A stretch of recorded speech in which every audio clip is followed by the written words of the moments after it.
우리 사람들이 살아가는 모든 공동체마다 반드시 그곳에는 지도자가 필요합니다.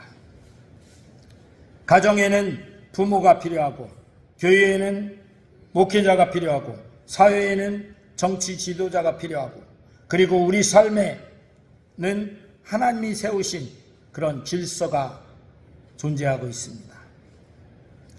성경은 이스라엘에게 언젠가 우리도 왕을 세우자 하는 그런 할 때를 내다보았습니다.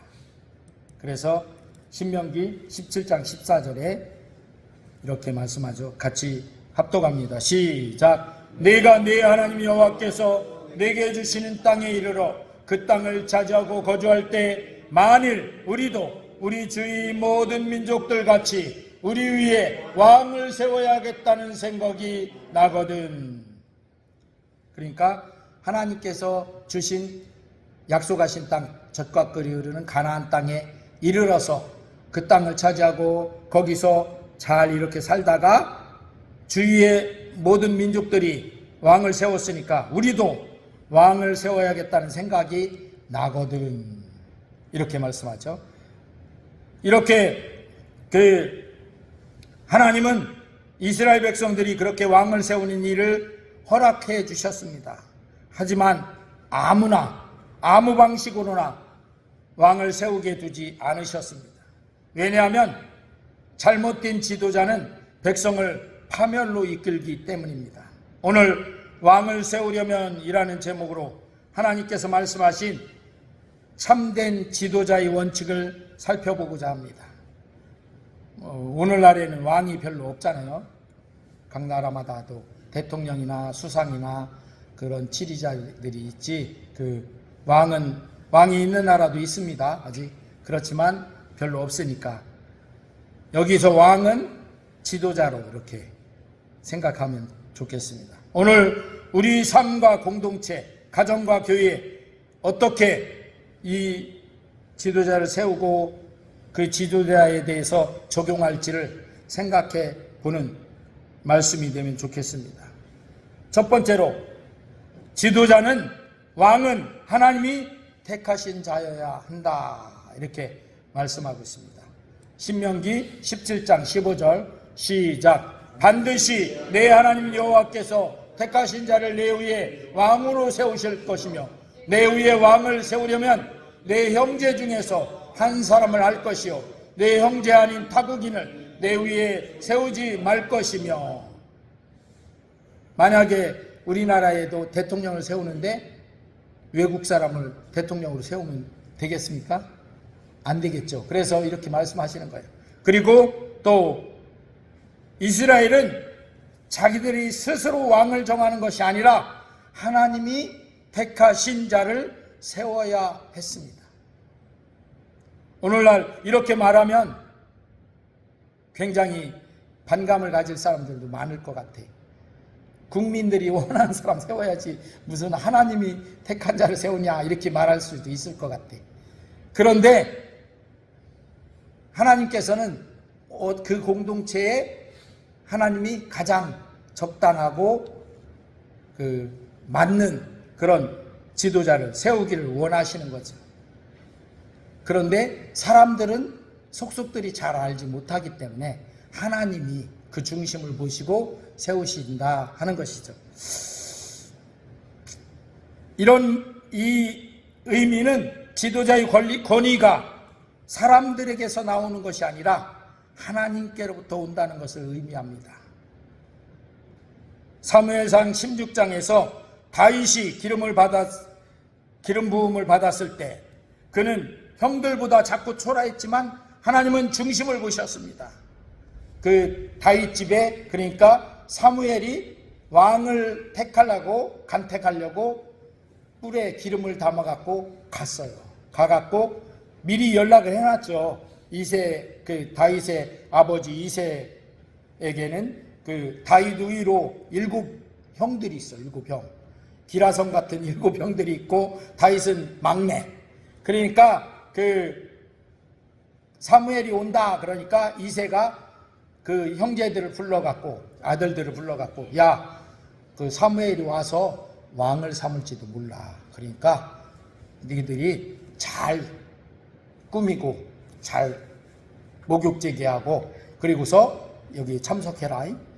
그렇게 했는데 누구는 다윗이 그때 막내니까 아직 어리고 작고 또 그 이새가 생각할 때는 형들이 다 기라성 같이 좋으니까 다윗은 그냥 취급을 별로 안 했던 것 같아요.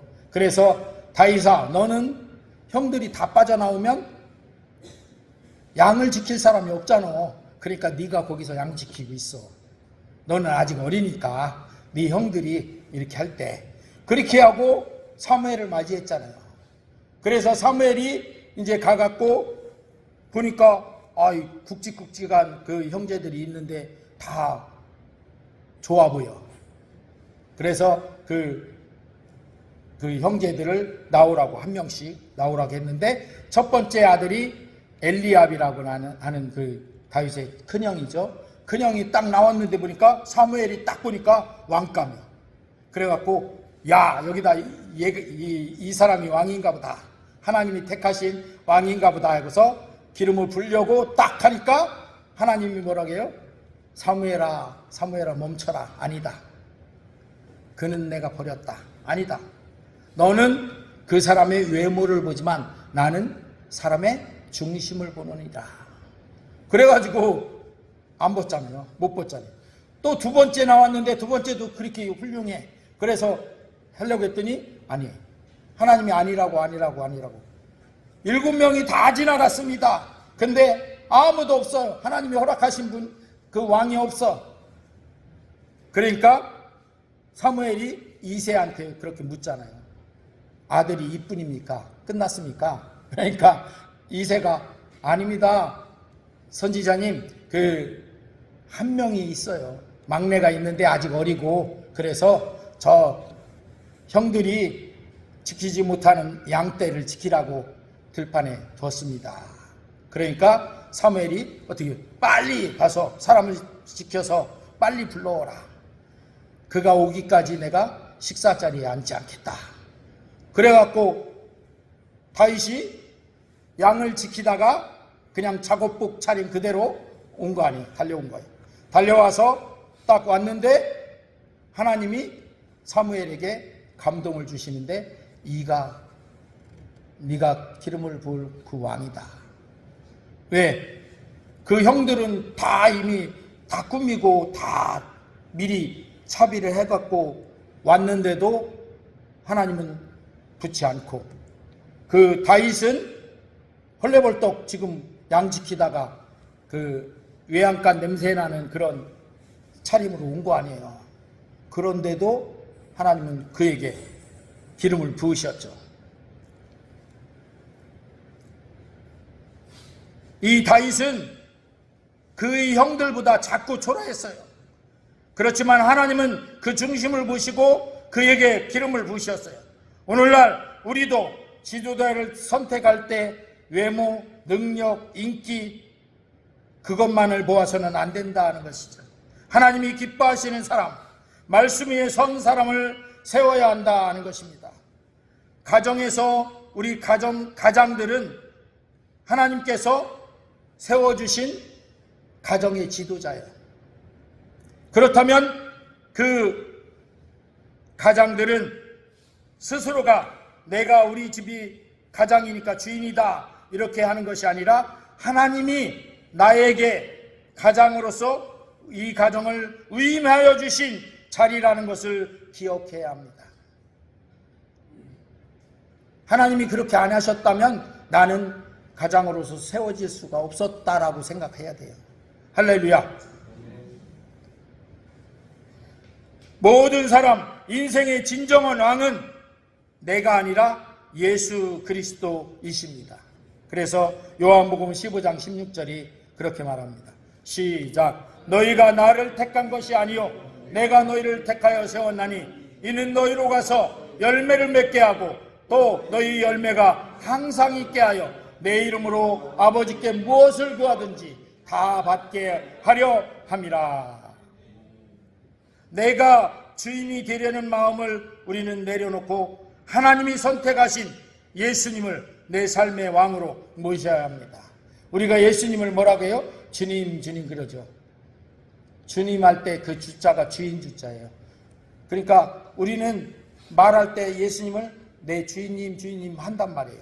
말은 그렇게 하면서 진짜 내 주인으로 모셔야 되는데 그렇게 안 한단 말이죠. 그래서 이 말씀이 곧 하나님께서 내가 주인 되려는 그 마음을 내려놓고 하나님이 선택하신 내 왕은, 내 삶의 왕은, 내 삶의 주인은 예수님이다 하고 모셔야 한다 하는 것이죠. 예수님을 영접한다는 것도 이 뜻입니다. 우리가 예수님을 영접하면 하나님의 자녀가 되잖아요. 그렇게 되는 것도 바로 이렇게 예수님을 내 삶의 주인으로, 왕으로 모실 때 그게 진정한 영접이 되는 것이죠. 할렐루야. 두 번째로 세상의 힘과 욕망을 의지하지 말아야 하는 게 바로 지도자입니다. 신명기 17장 16절 17절 시작. 그는 병마를 많이 두지 말 것이요 병마를 많이 얻으려고 그 백성을 애굽으로 돌아가게 하지 말 것이니 이는 여호와께서 너희에게 이르시기를 너희가 이후에는 그 길로 다시 돌아가지 말 것이라 하셨음이며 그에게 아내를 많이 두어 그의 마음이 미혹되게 하지 말 것이며 자기를 위하여 은금을 많이 쌓지 말 것이니라. 왕이 되면 가장 먼저 하고 싶은 것이 무엇일까요? 권력을 강화하고 싶겠죠. 그죠? 우리 국사도 이렇게 배워보면 삼국시대에 있었잖아요. 삼국시대도 보면 처음에 국가가 이렇게 세워지고 왕이 세워지지만 왕이 권력이 없어, 별로. 그러니까 막 휘둘려. 그러니까 왕이 추구하는 게 뭐냐면 중앙집권제 해갖고 왕의 권력을 탄탄하게 세우는 거예요. 그 다음에 이제 나라의 병사들, 병권도 세우고 이렇게 하는 그런 절차를 밟게 됩니다. 그런데 하나님께서는 그것을 오히려 금하셨다 하는 거죠. 권력 강화하고 군사력 확장하고 부를 축적하는 그것을 보통 일반 왕들은 자기가 그렇게 하려고 하죠. 그러나 하나님은 그것을 금하셨어요. 여기 보니까 16절에 보니까 말을 많이 둔다는 것은 애국과 같은 강대국의 군사력에 의지하는 그런 마음들. 그러니까 병력에 의지하는 그런 임금의 마음이 있다는 것이죠. 그것을 하나님께서는 그것을 의지하지 말고 어떻게 해요? 하나님을 의지하라는 뜻입니다. 시편 20편 7절에 시작. 어떤 사람은 병거 어떤 사람은 말을 의지하나 우리는 여호와 우리 하나님의 이름을 자랑하리로다. 아멘. 오늘날 믿음의 사람들도 바로 이렇게 병거나 말을 또는 여러 가지 축적된 재물을 의지하는 그런 사람이 되지 말고 하나님을 의지하는 사람이 되어야 된다 하는 것이죠. 또 두 번째로 많은 아내를 두지 못하게 했습니다. 그런데 옛날에 각 나라들은 많은 아내를 뒀어요. 왕이 정략결혼이라고 있잖아요. 정략결혼. 그래서 왕이 유력한 자들이 딸들을 자기 왕후로 삼고 그리고 이웃 나라의 공주들을 왕의 아내로 이렇게 데려와. 그러면 어떻게 돼요? 이웃 나라하고 사돈 국가가 되잖아요. 사돈 국가. 사돈 국가가 되면 어떻게 서로 쳐들어갈 것도 안 쳐들어오고 그러니까 거기에서 이제 그런 정략을 쓰는 거죠. 그런데 정치적 동맹이나 육신의 정욕으로 마음이 미혹되는 것을 경계하라는 그런 말씀이에요. 그러니까 아내를 많이 두면 그런 일들이 미혹되게 하는 일이 일어난다 하는 것이죠. 그리고 그 이웃나라랑 하나님의 힘에 의지해서 이웃나라의 관계를 가지는 것이 아니라 그 인간적인 그런 혈연으로 맺어진 그걸로 이웃나라와의 관계를 유지하려고 하는 그런 생각들이 있기 때문에 그런 거죠. 열왕기상 11장에도 솔로몬이 많은 이방 여인들로 인해 마음이 하나님께로부터 떠났던 것을 우리가 볼 수 있습니다. 열왕기상 11장 1절부터 4절까지입니다. 같이 읽겠습니다. 시작. 솔로몬 왕이 바로의 딸 외에 이방의 많은 여인을 사랑하였으니 곧 모압과 암몬과 에돔과 시돈과 헷 여인이라. 여호와께서 일찍이 이러 여러 백성에 대하여 이스라엘 자손에게 말씀하시기를 너희는 그들과 서로 통혼하지 말며 그들도 너희와 서로 통혼하지 말라. 그들이 반드시 너희의 마음을 돌려 그들의 신들을 따르게 하리라 하셨으나 솔로몬이 그들을 사랑하셨더라. 왕은 후궁이 700명이요 첩이 300명이라. 그의 여인들이 왕의 마음을 돌아서게 하였더라. 4절. 솔로몬의 나이가 많을 때 그의 여인들이 그의 마음을 돌려 다른 신들을 따르게 하였으므로 왕의 마음이 그의 아버지 다윗의 마음과 같지 아니하여 그의 하나님 여호와 앞에 온전하지 못하였으니. 솔로몬이 아내가 몇 명? 1000명.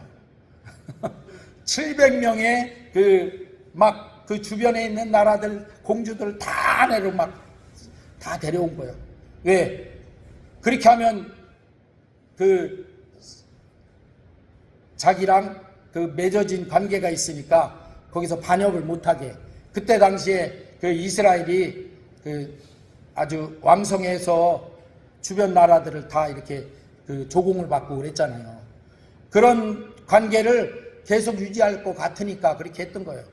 700명이나 데려왔어요. 그리고 거기에다가 후궁을 300명을 또 뒀어.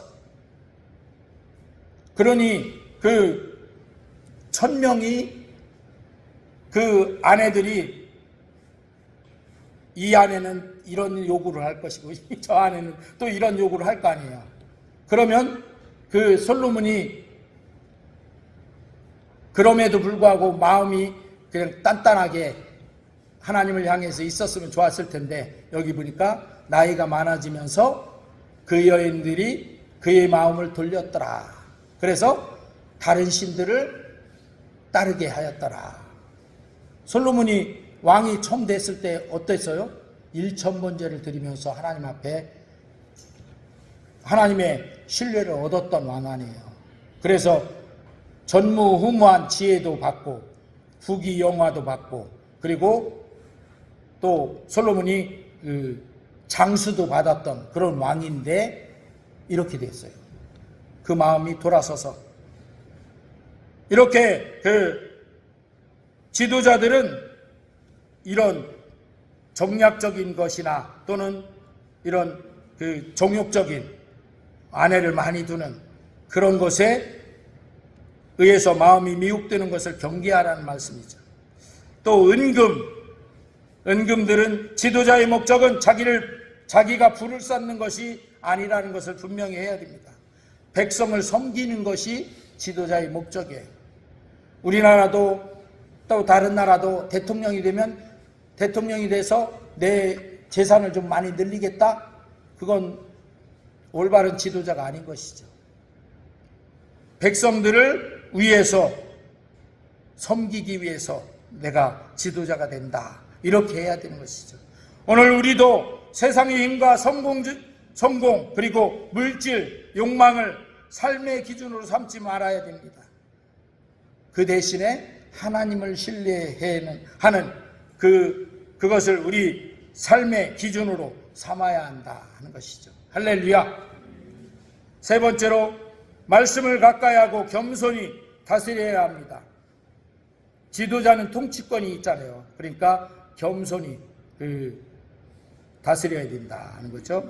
신명기 17장 18절부터 20절까지 시작. 그가 왕위에 오르거든 이 율법서의 동사본을 레위 사람 제사장 앞에서 책에 기록하여 평생에 자기 옆에 두고 읽어 그의 하나님 여호와 경외하기를 배우며 이 율법의 모든 말과 이 규례를 지켜 행할 것이라. 그리하면 그의 마음이 그의 형제 위에 교만하지 아니하고 이 명령에서 떠나 좌로나 우로나 치우치지 아니하리니 이스라엘 중에서 그와 그의 자손이 왕위에 있는 날이 장구하리라. 왕은 단순히 정치적인 통치자가 아니라 하나님의 말씀을 늘 가까이 하며 그 말씀을 따라서 다스려야 합니다. 말씀을 늘 옆에 두고 읽어야 하며 그 마음이 교만해지지 않도록 해야 된다 하는 것이죠. 말씀을 가까이 할 때 하나님의 뜻을 알게 되고 바른 길로 공동체를 인도할 수가 있는 것이죠. 물론 사람들은 자기가 똑똑하고 지혜롭다고 생각해서 자기 뜻을 갖고 이렇게 인도하려고 하는 경우들이 많죠. 그런데 사람의 생각이나 뜻은 하나님의 지혜에 대해서는 너무나 부족한 거예요. 하나님의 지혜에 의지해야죠. 시편 1편 2절 3절은 이렇게 말씀합니다. 시작. 오직 여호와의 율법을 즐거워하여 그의 율법을 주야로 묵상하는도다. 그는 시냇가에 심은 나무가 철을 따라 열매를 맺으며 그 잎사귀가 마르지 아니함 같으니 그가 하는 모든 일이 다 형통하리로다. 아멘. 그러니까 하나님의 율법을 즐거워하여 주야로 묵상하는 자가 형통한다 하는 것이죠.